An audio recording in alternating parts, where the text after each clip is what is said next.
She told me, "You'll never resist me. I'm not one to fuss." How could she have ever convinced me? She was one of us.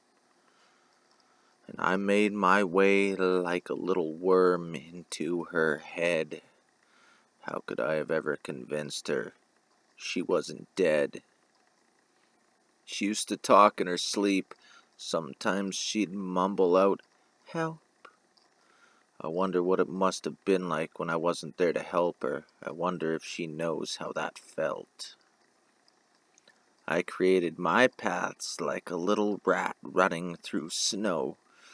In the summer you'll see all the places I went to nap. When the snow melts it'll show. I used to think she ran everything, till everything ran her out of her skin. She used to think she could ask me for anything, till anything started to be where everything would begin. She rolled up a snowman when the first snowstorm came. Between the first and the second snowballs, she hid a big bag of pills with no shame. When I found them, she had no one but herself, so only me to blame. And I only had to stick a carrot in the nose to win the game. If I knew then what I know now, winning the game wasn't the trick. Maybe if I don't melt in the spring, maybe I'd stick. If I could just rub off a little, like you offered to off my dick, maybe next autumn you'd call yourself something, but sick.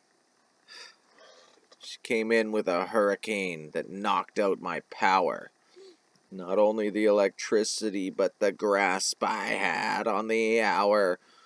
My time started slipping away the farther I cowered. Every minute I soured, the higher she towered. Eventually she knew everything I knew, so if the game was still on, she won. By the end I got beat up and my father got taken away in an ambulance to the sun.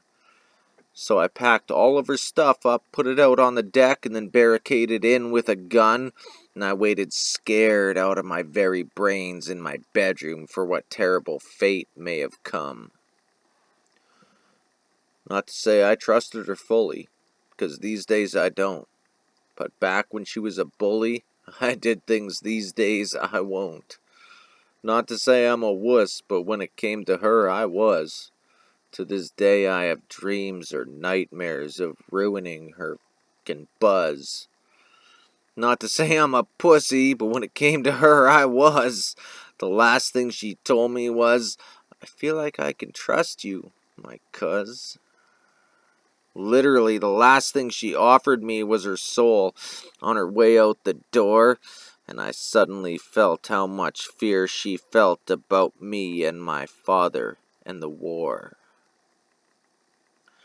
It was too late, though. The collapse had already happened.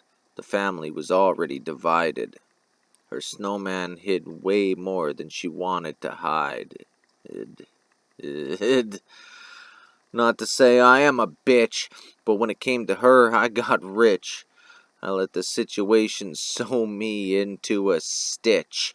Not to say I took advantage, but that's the story she'd pitch. I have a hole in my stomach still, while she's dead in a ditch. Or wherever, doesn't really matter anymore now that she's part of my past. Some sisters wax on softly for millennia, and some assholes wane out hard and fast. If she were a sailboat, I'd yank up the mast. No matter the weather, I can't change the forecast. She's not dead yet. I hope she dies soon. I need to buy fertilizer before the high moon. If she's not dead yet, then I guess I hope she does well. But if I know her like I think I know her, then the thing about her is if she is still alive, You wouldn't even be able to tell. Don't look too closely at her to find out what she is, or you might find yourself under her spell. Don't dig too deep, or you might just find yourself in hell. Just like the angels that surround her, I don't know how or even when I should let things end exactly.